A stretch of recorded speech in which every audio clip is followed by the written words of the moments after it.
The cost of prescription drugs stubbornly continues to skyrocket. President-elect Donald Trump blasting Big Pharma last week, saying, quote, U.S. pharmaceutical companies are getting away with murder, end quote, in what they charge for the government for medicines. And now he's saying they were politically protected, but not anymore. This is companies like Mylan, remember them, skyrocketed, juiced the price of their life-saving EpiPen by nearly 600%.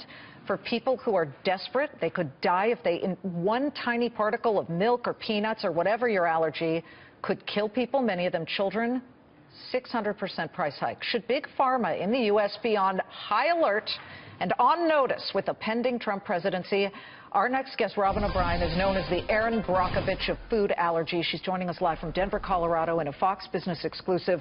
So we said a bunch of stuff over the weekend. Among the big things that jumped out at me, hey, you know what? You were politically protected before. You're not now when I'm president. Is he already starting to have an effect on drug prices? Because we've seen some developments, haven't we? You know, absolutely. I mean, with any change, there's enormous opportunity. And with that comment he made last week during that press conference, he tanked the stocks of the pharmaceutical industry, almost $25 billion in market share in about 20 minutes. But you got to step back and you got to say, are they all bad? Is it a systemic problem? Or do we have a few really bad apples like Mylan? And I think Mylan is just the poster child for the kind of arrogance and epic greed that President-elect Trump is talking about. Well, Trump vows a bidding process. He says he wants to negotiate directly on behalf of the government, Medicare, Medicaid, with these big pharma companies. This is what he does best. He knows how to deal. He knows how to pinch and give a little, get a lot more. So I'm wondering, is that where he is going to be able to offer a brand new form of Obamacare, a brand new form of universal coverage? Because he says we'll cover everybody and they'll be beautifully covered. Well, I mean, right now we spend $3.2 trillion a year on health care and disease management, and the system is so broken. It is absolutely time for disruption. We've got absolutely no transparency when it comes to these market makers that are known as the pharmacy benefit managers. So a company like Mylan can go in and negotiate with these guys, negotiate exclusivity, negotiate these skyrocketing prices, and we have no way of knowing what's going on. So if we can bring a transparency to that model, if we can bring an accountability to that model so that we get the best products on the market, I mean, where else in the United States of America do you go to the store and not have a choice? Where else do you go and not have an informed choice on what you're purchasing? But you know, we get so many choices. The reason I bring up whether he's already having an effect is because it was just announced that CVS says, you know what, no, we're going to give our consumers a different choice. They will have a different form of EpiPen. They seem emboldened. Cigna seems emboldened. Cigna's giving people a different choice as well.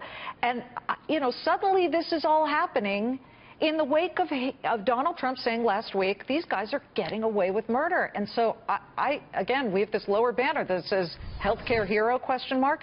He might not be the hero of these stocks, but if he can bring what CVS is already doing, the price from $600 down to $109, that's a win, at least in some way, shape, and form, for the millions who desperately need these things.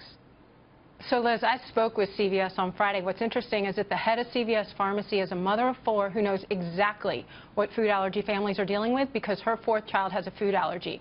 So when we started covering this story, you and I started covering this last year, she was paying attention and she started negotiating these transactions, these changes last year as this story started in the summer of 2016. Under new leadership, is there new opportunity? Absolutely, there's new opportunity. However, she did say that what they were really concerned with is there a supply chain to meet this demand? Because, as you know, we got 2 kids in every classroom now with food allergies, and then you layer on top of that kids with autism, kids with diabetes, kids with pediatric cancer, and we do have a crisis. A country is only as great as the health of its children. We are the future of the country. The children are the future of the country. What we are talking about could not be more critical when it comes to making America great again. Well, I couldn't agree more, and let's hope that he can figure something out. Look, the Republicans, 60 different votes over 6 years to try and get rid of Obamacare, and now suddenly they've got that white knight and they don't have a formulated plan. That's disturbing, isn't it? Absolutely, but again, I think what we've got to do is say cancer, food allergies, autism, they do not care what side of the aisle we are on. This is one of the most patriotic things that we could be fighting for is the health of our country. Our military is contingent on it. Our economy is contingent on it.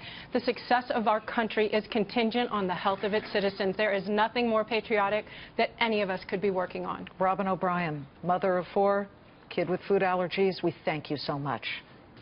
Thank you. She's founder of AllergyKids. Go on their website because you know what? She'll give you some good information on all of this.